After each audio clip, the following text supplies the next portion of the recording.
नमस्कार दोस्तों, मैं हूं आपका आध्यात्मिक दोस्त आचार्य मोहित कुमार और वेद सार संसार में आपका स्वागत करता हूं।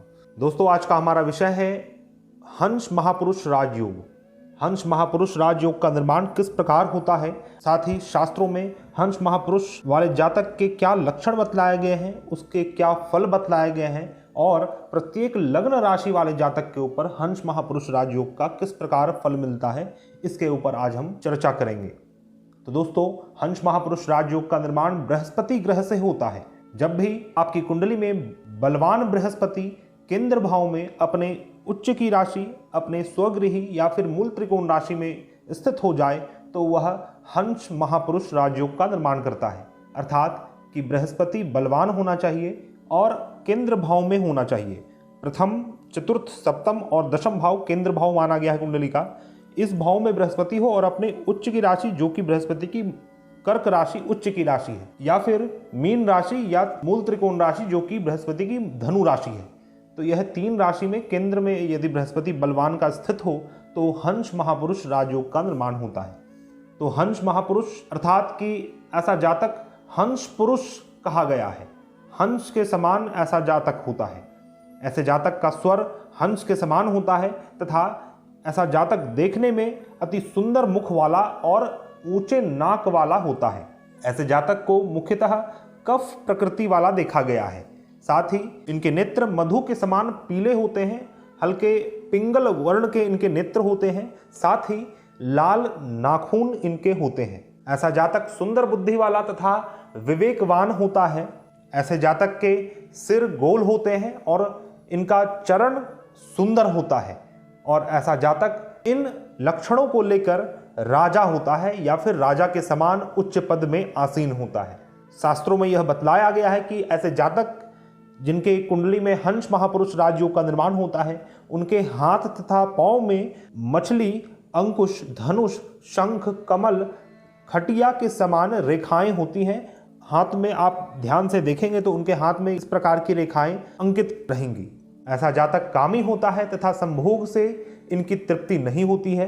ऐसा जातक सभी प्रकार के धन, ऐश्वर्य, सुख सुविधाओं से संपन्न होकर अपने जीवन को जीता है तथा यदि ऐसा जातक धर्म अध्यात्म को पूर्ण रूप से पालन करता है तो ऐसे जातक को बृहस्पति ही मुक्ति भी प्रदान करते हैं। ऐसा जातक मुख्यतः जल विहार करना इन्हें पसंद होता है तथा ऐसे जातक जल वाले प्रदेश में रहते हैं। जहाँ पे गंगा यमुना बहती है वहाँ पर रहते हैं। जमीन, भूमि, वाहन से सुख सुविधा भोगते हैं तथा 100 वर्ष की आयु इनकी होती है और अंत में किसी वन में या फिर वन के समीप इनका निधन होता है। अर्थात पराशर मत के अनुसार ऐसा जातक अपने पूर्ण आयु को जीता है और किसी वन और नदी वाले प्रदेश में इनकी मृत्यु होती है। फल दीपिका नामक ग्रंथ में हंस महापुरुष राजयोग वाले जातक को हंस के समान स्वर वाला तथा सुकुमार स्त्री से युक्त कहा गया है। अर्थात ऐसे जातक की स्त्रियां या फिर इनकी स्त्री जो अर्थात इनकी जो पत्नी होंगी वह सुकुमारी होंगी। अर्थात कि इनके अंदर काफी शुभ लक्षण भी होंगे तथा इनको सुख सुविधा की आवश्यकता सदैव पड़ती रहेगी। ऐसा जातक कामदेव के सदृश माना गया है तथा सदैव धर्म कर्म के कर्म में लगा रहने वाला और साधु प्रकृति एवं आचरण वाला माना जाता है। फल दीपिका ग्रंथ के आधार पर ऐसा जातक 82 वर्ष की आयु तक जीवन जीता है और अंत में किसी नदी वाले प्रदेश में अपने शरीर को छोड़ता है। तो दोस्तों, इस प्रकार का फल और लक्षण शास्त्रों में हंस महापुरुष राजयोग वाले जातक के बतलाए गए हैं। कई बार यह भी देखा जाता है कि कुंडली में हंस महापुरुष राजयोग का निर्माण हो रहा है, फिर भी उससे संबंधित जो फल शास्त्र कहते हैं वह उदित नहीं हो रहे और उसका मुख्य कारण ग्रह बल है। क्योंकि शास्त्र यह कहते हैं कि बलहीन ग्रह का फल स्वप्नावस्था या कल्पना में ही प्राप्त हो पाता है, वास्तव जीवन में उसका फल प्राप्त नहीं हो पाता। इसीलिए ग्रह बल देखना अति आवश्यक है, जिसके लिए आप षड बल देख सकते हैं। साथ ही ग्रह की क्या अवस्था है, उस ग्रह पर किन किन ग्रहों की दृष्टि है, किस प्रकार की युति उन ग्रह के साथ बन रही है और यदि जिस ग्रह से पंच महापुरुष राजयोग का निर्माण हो रहा है, यदि उस ग्रह के साथ सूर्य या चंद्रमा में से कोई भी एक ग्रह हो तो वह पंच महापुरुष के फल को भंग करता है, अर्थात आपकी कुंडली में हंस महापुरुष राजयोग का निर्माण होते हुए भी आपको उसका फल प्राप्त नहीं हो पाएगा। तो इन विषमताओं को देखना अति आवश्यक है, तभी आप एक सटीक फलादेश तक पहुंच सकते हैं। साथ ही ग्रह आपके नवांश कुंडली में किस स्थिति में है। यदि हंस महापुरुष राजयोग का निर्माण आपके योग कारक ग्रह से हो रहा है तो वह कई गुना अधिक शुभ फल प्रदान करते हैं, क्योंकि योग कारक ग्रह पूर्णतः आपके लिए शुभ फलप्रद ग्रह और राजयोग कारक ग्रह होते हैं, और जब उसी ग्रह से पंच महापुरुष राजयोग का निर्माण हो जाए तो वह कई गुना अधिक शुभ फल प्रदान करने का सामर्थ्य रखता है। तो ऐसा जातक एक धनाढ्य व्यक्ति रहेगा तथा अपने पैतृक संपत्ति को भोगने वाला जातक रहेगा। साथ ही आपको यह भी ध्यान देना है कि आपकी लग्न कुंडली में मान लीजिए हंस महापुरुष राजयोग का निर्माण हो रहा है, पर नवांश कुंडली में यदि उस ग्रह से संबंधित किसी शुभ योग का निर्माण नहीं हो रहा या फिर वह ग्रह किसी कारणवश दूषित है, पीड़ित है, तो आपको उससे संबंधित जो फल शास्त्रों में बतलाए गए हैं उस प्रकार प्राप्त नहीं होते। उसी प्रकार मान लीजिए आपकी कुंडली में बृहस्पति प्रथम भाव में स्थित होकर हंस महापुरुष राजयोग का निर्माण कर रहे हैं और नवांश कुंडली में भी वह प्रथम भाव में ही है, चाहे वह जिस भी राशि में हो, यदि वह प्रथम भाव में है नवांश कुंडली में, तो वह बृहस्पति वर्गोत्तम ग्रह माने जाएंगे और वर्गोत्तम ग्रह अपना 100 गुना अधिक फल प्रदान करते हैं। तो इसलिए इस प्रकार के चीज़ों को देखना अति आवश्यक है। आइए हम प्रत्येक लग्न राशि वाले जातक के ऊपर हंस महापुरुष का फल किस प्रकार मिलता है उसके ऊपर बात करें। यदि आपकी कुंडली मेष लग्न की कुंडली है तो आपकी कुंडली में बृहस्पति आपके नवम भाव तथा द्वादश भाव के स्वामी हैं और कुंडली के चतुर्थ भाव में कर्क राशि है। इस आधार पर कुंडली के चतुर्थ भाव में ही सिर्फ हंस महापुरुष राजयोग का निर्माण हो सकता है मेष लग्न की कुंडली में। तो यदि मेष लग्न की कुंडली में हंस महापुरुष राजयोग का निर्माण होता है तो ऐसा जातक एक धनाढ्य व्यक्ति, साथ ही ऐसा जातक धर्म कर्म को करने वाला और सदैव यज्ञ पुण्य कर्म और दान आदि में लगे रहने वाला रहेगा, क्योंकि कुंडली के नवम भाव से कुंडली का चतुर्थ भाव अष्टम स्थान में है। इसलिए कुंडली के नवम भाव से संबंधित चीज़ों को करने के लिए जो प्रयास है, जो क्रियाएं हैं, वह कुंडली का अष्टम भाव होता है। इसलिए कुंडली का अष्टम भाव अकल्ट एंड मिस्टिसिज्म भी है। किसी भी प्रकार की सिद्धि साधना, इन चीज़ों को हम कुंडली के अष्टम भाव से देखते हैं। तो कुंडली का चतुर्थ भाव नवम से अष्टम में है। इसलिए ऐसा जातक इस प्रकार के कार्य को करने वाला, तंत्र मंत्र को जानने वाला, ऐसे जातक के माताजी भी इस प्रकार के विद्याओं को जानने वाली रहती हैं। साथ ही कुंडली का चतुर्थ भाव कुंडली के द्वादश भाव से पंचम स्थान में है। इसलिए ऐसे जातक का प्राथमिक अध्ययन, प्राथमिक ज्ञान अर्जन विदेश स्थान से संबंधित रहेगा, किसी विदेश स्थान में होगा, या फिर ऐसे जातक के किसी विदेशी माता रहेंगे, अर्थात कि कोई दूसरी माता होंगी, जन्म देने वाली माता नहीं, कोई अन्य माता से इनको जीवन का प्राथमिक ज्ञान प्राप्त होगा। यदि मिथुन लग्न वाली कुंडली में हंस महापुरुष राजयोग का निर्माण होता है तो मिथुन लग्न की कुंडली में कुंडली के सप्तम भाव और दशम भाव के स्वामी बृहस्पति ग्रह हैं और इस आधार पर इन्हीं दोनों भावों में हंस महापुरुष राजयोग का निर्माण हो सकता है।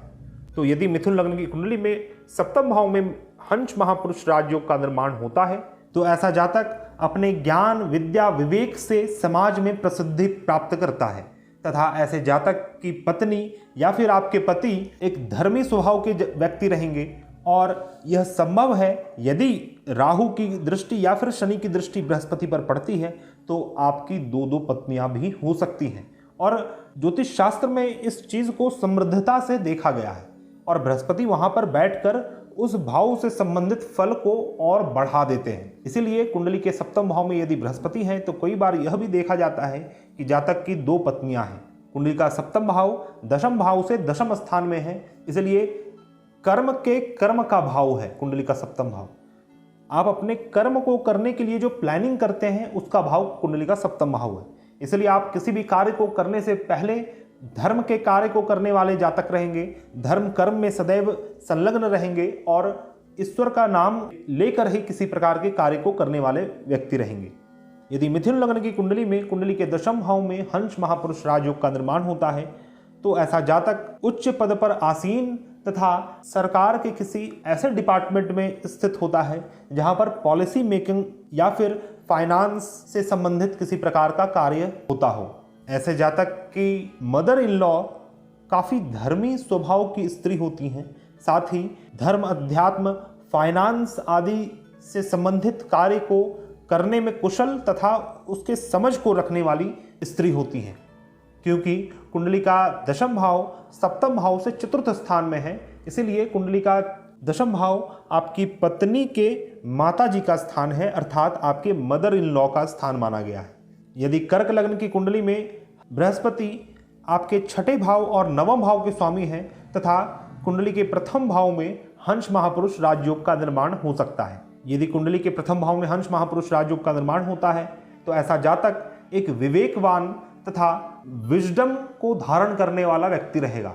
ऐसे जातक से सभी लोग सलाह विमर्श करना पसंद करेंगे तथा ऐसा जातक किसी को भी सलाह देता है तो सामने वाला व्यक्ति अवश्य ही सफलता को प्राप्त करता है। ऐसे जातक के अंदर एक ग्रेट गुरु बनने की क्षमता होती है, क्योंकि कुंडली का प्रथम भाव में बृहस्पति कर्क राशि में बैठ जाना, अर्थात कर्क राशि चंद्रमा की राशि है और वह नर्चरिंग का भाव है, नर्चरिंग का राशि है। और जब वहाँ पर बृहस्पति बैठ जाए तो बृहस्पति उच्च का हो जाता है, अर्थात गुरु को चाहिए कि वह अपने शिष्यों को सदैव नर्चर करता रहे, सदैव पोषित करे ज्ञान से, जिससे उसका शिष्य पूर्णता को प्राप्त हो। यदि कर्क लग्न की कुंडली में प्रथम भाव में हंस महापुरुष राजयोग का निर्माण होता है तो ऐसे जातक के शत्रु उसके सामने कभी भी टिक नहीं पाते, क्योंकि कुंडली का प्रथम भाव षष्ठम भाव से अष्टम स्थान में है, अर्थात यह आपके शत्रुओं का मर्दन का भाव है। और यहाँ पर जब बृहस्पति स्थित हो जाए तो आपको किसी प्रकार का रोग नहीं होता या फिर नहीं के समान होता है, और कोई भी शत्रु, किसी प्रकार की समस्या आपके जीवन में ज़्यादा दिन तक टिक नहीं पाती, क्योंकि आपको ईश्वरीय कृपा से लाभ होता है। क्योंकि कुंडली का प्रथम भाव नवम भाव से पंचम स्थान में है, अर्थात भाग्य का जो पंचम भाव है, जहाँ से भाग्य सृजन होता है, ईश्वरीय का भाव, अर्थात आप एक भाग्यशाली व्यक्ति रहेंगे तथा आपको सदैव ईश्वरीय कृपा प्राप्त होती रहेगी और ईश्वरीय कृपा से आपके सभी काम बनते रहते हैं। कन्या लग्न की कुंडली में बृहस्पति आपके चतुर्थ भाव तथा सप्तम भाव के स्वामी हैं, और इन्हीं दोनों भावों में कन्या लग्न की कुंडली में हंस महापुरुष राजयोग का निर्माण हो सकता है। यदि कन्या लग्न की कुंडली में चतुर्थ भाव में हंस महापुरुष राजयोग का निर्माण होता है तो ऐसे जातक की माताजी एक धार्मिक स्त्री रहेंगी तथा आपको अपनी माताजी से जीवन में विशेष लाभ होगा। माताजी से जीवन के प्राथमिक दौर में शुभ ज्ञान की प्राप्ति होगी कि आप अपने जीवन को उच्च स्तर तक ले जाएं, साथ ही जीवन के अंत में आपको माताजी से काफ़ी अच्छा लेनिएज प्राप्त होगा, नाम, शोहरत, प्रॉपर्टीज आदि प्राप्त होंगे। आपकी पत्नी भी आपके लिए शुभ कारक सिद्ध होंगी तथा आपके जीवन में उनके आगमन से कई शुभता का आगमन होगा, अर्थात कि आपकी पत्नी तथा आपकी माताजी आपके जीवन में सभी प्रकार के प्रोस्पेरिटी को देने वाली स्त्री रहेंगी। यदि कन्या लग्न की कुंडली में कुंडली के सप्तम भाव में हंस महापुरुष राजयोग का निर्माण होता है तो ऐसा जातक सभी प्रकार के सुख सुविधाओं को भोगने वाला तथा अनेक जमीन, भूमि, वाहन, मकान तथा सभी प्रकार के आभूषणों से अलंकृत रहता है। ऐसे जातक के पास सदैव एक से अधिक वाहन देखे गए हैं तथा ऐसा जातक अपनी समृद्धता से समाज में विख्यात होता है। ऐसे जातक की पत्नी भी सुंदर तथा सभी प्रकार के शुभ लक्षणों से युक्त होती है। तुला लग्न की कुंडली में बृहस्पति आपके तृतीय भाव तथा छठे भाव के स्वामी हैं और कुंडली के दशम भाव में हंस महापुरुष राजयोग का निर्माण हो सकता है, क्योंकि कुंडली के दशम भाव में बृहस्पति की उच्च की राशि कर्क राशि स्थित है। तो यदि तुला लग्न की कुंडली में दशम भाव में बृहस्पति स्थित है तो आपकी कुंडली में हंस महापुरुष राजयोग का निर्माण हो रहा है और इस कारण आप एक उच्च पद पर आसीन तथा अपने कर्म स्थान में पूजनीय और एक सम्मान प्राप्त करने वाले व्यक्ति रहेंगे। आप अपने कर्म स्थान में विवेक बुद्धि से काम लेने वाले जातक रहेंगे तथा आप किसी भी कार्य को करने के लिए जो परिश्रम संघर्ष करते हैं वह सदैव फलित ही होता है। किसी भी प्रकार से वह आपका वेस्ट नहीं होता, उससे आपको लाभ ही होता है जो आप संघर्ष परिश्रम करते हैं किसी भी कार्य को करने के लिए। धनु लग्न की कुंडली में बृहस्पति आपके प्रथम भाव तथा चतुर्थ भाव के स्वामी हैं और प्रथम और चतुर्थ भाव में ही हंस महापुरुष राजयोग का निर्माण हो सकता है। तो यदि धनु लग्न की कुंडली में प्रथम भाव में हंस महापुरुष राजयोग का निर्माण हो रहा है तो ऐसा जातक सात्विक, सदैव धर्म के कर्म में लगे रहने वाला तथा यज्ञ, दान, पुण्य कर्म को करने वाला जातक होता है। ऐसे जातक के अंदर एक क्रांतिकारी गुरु की प्रतिभा छिपी होती है तथा ऐसा जातक समाज में बड़े समूह को संबोधित और प्रेरित करता है अपने कर्म से। ऐसे जातक की माताजी धार्मिक स्वभाव की स्त्री होती हैं तथा ऐसा जातक सुकुमार देखा गया है, अर्थात इन्हें अपने जीवन में सुख सुविधा की आवश्यकता सदैव बनी रहती है और इन्हें सुख सुविधाएं प्राप्त हो भी जाती हैं। ऐसा जातक राजा के समान समृद्धशाली होता है। यदि धनु लग्न की कुंडली में चतुर्थ भाव में हंस महापुरुष राजयोग का निर्माण होए तो ऐसा जातक राजा ही होता है तथा इनकी माताजी काफ़ी धर्मी स्वभाव की स्त्री होती हैं और इनको अपने जीवन में अपनी माताजी से विशेष लाभ होता है। ऐसे जातक की माताजी ही इनके लिए गुरु के समान आइडेंटिटी एक फिगर रहेंगी तथा ऐसा जातक बड़े भूमि का स्वामी होता है। इनके कर्म स्थान में भी सदैव उन्नति ही प्राप्त होती है तथा इनके विवेक, सूझबूझ के कारण इनको अपने कर्म स्थान में उच्च पद की प्राप्ति तथा मान सम्मान की प्राप्ति होती है। मकर लग्न की कुंडली में बृहस्पति आपके द्वादश भाव तथा तृतीय भाव के स्वामी हैं और कुंडली के सप्तम भाव में जहां पर कर्क राशि है वहां पर हंस नामक पंच महापुरुष राजयोग का निर्माण हो सकता है। यदि मकर लग्न की कुंडली में कुंडली के सप्तम भाव में हंस महापुरुष राजयोग का निर्माण हो रहा है तो आप एक समृद्धशाली व्यक्ति रहेंगे तथा आपकी पत्नी के आगमन के बाद भी आपके जीवन में अनेक समृद्धता की आगमन होगी।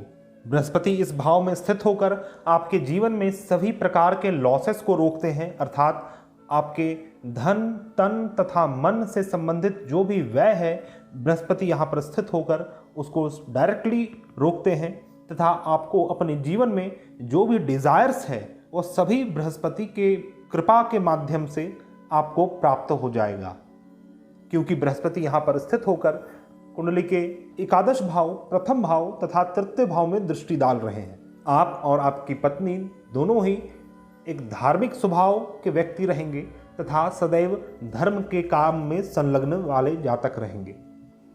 मीन लग्न की कुंडली में बृहस्पति आपके प्रथम भाव तथा दशम भाव के स्वामी हैं और कुंडली के प्रथम भाव और दशम भाव में ही हंस महापुरुष राजयोग का निर्माण हो सकता है। तो यदि आपकी कुंडली मीन लग्न की है और आपकी कुंडली के प्रथम भाव में हंस महापुरुष राजयोग का निर्माण हो रहा है तो आप समाज में एक जाने माने व्यक्ति रहेंगे। आप सेलिब्रिटी हो सकते हैं या फिर एक कोई पब्लिक फिगर हो सकते हैं जिसको कई लोग जानते हैं तथा आप एक राजा के समान समृद्धशाली व्यक्ति रहेंगे। कुंडली का प्रथम भाव दशम भाव से चतुर्थ भाव में स्थित है, इस कारण आपका जो वर्किंग स्टाइल होगा वो काफ़ी डिफरेंट होगा और काफ़ी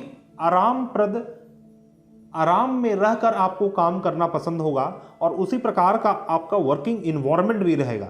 यह संभव है कि आप अपने घर में ही बैठकर अपने कर्म स्थान के कार्य को करते हो या फिर आपके घर में ही आपका कर्म स्थान का ऑफिस हो जहां पर आप डायरेक्टली अपने घर से जाकर काम को करते हैं, अर्थात कि आपके कर्म स्थान में आपके कंफर्ट जोन का पूर्ण ख्याल बृहस्पति रखेंगे।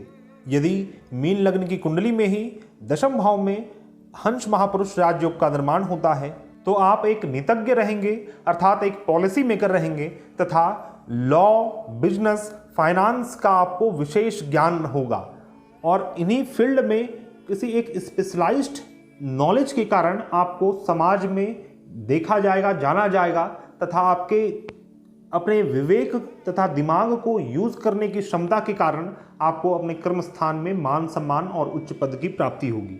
आप किसी एजुकेशनल संस्थान में उच्च पद पर आसीन हो सकते हैं या फिर आप प्रोफेशन से टीचर, प्रोफेसर, लेक्चरर हो सकते हैं। आपके पिताजी भी उसी प्रोफेशन में रहेंगे जिस प्रोफेशन में आप हैं, अर्थात कि आप और आपके पिताजी गवर्नमेंट के किसी उच्च पद पर आसीन या फिर कोई पॉलिसी मेकिंग जैसे संस्थान में कार्यरत या फिर टीचिंग के कार्य में उच्च पद पर आसीन जैसे टीचर, प्रोफेसर, एचओडी तक रह सकते हैं। तो दोस्तों यह था मेरा एक विश्लेषण हंस महापुरुष राजयोग के ऊपर तथा प्रत्येक लग्न राशि वाले जातक पर हंस महापुरुष राजयोग किस प्रकार फलित होता है। 12 राशि में से मेष राशि, मिथुन राशि, कर्क राशि, कन्या राशि, तुला राशि, धनु राशि, मकर राशि तथा मीन राशि वाले जातक के कुंडली में हंस महापुरुष राजयोग का निर्माण हो सकता है। अन्य 4 राशियों के कुंडली में हंस महापुरुष राजयोग का निर्माण नहीं हो सकता। तो दोस्तों हमने हंस महापुरुष राजयोग का जो एक बेसिक फल शास्त्र कहता है, जो हमारे प्रवर्तक कहते हैं, उसके ऊपर हमने चर्चा किया। वैसे जातक के क्या लक्षण होते हैं उसके ऊपर हमने विश्लेषण किया। साथ ही हमने अनेक विषमताओं को समझा जो आपकी कुंडली में किसी भी योग के फल को पूर्णतः फेर बदल कर सकते हैं, अर्थात वह योग निर्माण होते हुए भी उसका पूर्ण फल आपको प्राप्त नहीं होगा, ऐसा भी संभव है। इसीलिए आपको कुछ बातों का विशेष ध्यान रखना है जो मैंने आपको बतलाया। जैसे ग्रह बल का विशेष ध्यान रखना है, ग्रह की क्या अवस्था है, ग्रह पर दृष्टि, ग्रह युति, सूर्य चंद्रमा की युति, ग्रह नवांश में स्थिति, योग कारक ग्रह से यदि हंस महापुरुष राजयोग बने तो वह अति उत्तम है, कई गुना अधिक शुभ फल प्रदान होता है, कई गुना अधिक शुभ फल प्राप्त होता है। साथ ही नवांश में भी उसी ग्रह से अर्थात बृहस्पति से ही कोई शुभ योग या राजयोग होना चाहिए तो शुभ फल में वृद्धि होती है, और यदि बृहस्पति वर्गोत्तम है तो आपके शुभ फल में कई गुना अधिक वृद्धि हो जाती है और पूर्ण शुभ फल की प्राप्ति होती है। जो शास्त्र कहता है वही पूर्ण फल की प्राप्ति आपको अवश्य ही होगी। साथ ही हमने प्रत्येक लग्न राशि वाले जातक के ऊपर बात किया। आने वाले वीडियो में हम मालव्य नामक पंच महापुरुष राजयोग के ऊपर बात करेंगे जिसका निर्माण शुक्र ग्रह से होता है। वीडियो समाप्त करते करते यदि आप किसी भी प्रकार की समस्या से जूझ रहे हैं और उसका समाधान ज्योतिष शास्त्र के माध्यम से चाहते हैं और आपका विश्वास हमारे ऊपर है तो आप हमारे से कांटेक्ट कर सकते हैं। हमारा कांटेक्ट डिटेल्स आपको मेरे डिस्क्रिप्शन बॉक्स में मिल जाएगा। हम मिलते हैं नए वीडियो में, तब तक के लिए धन्यवाद। जय हिंद।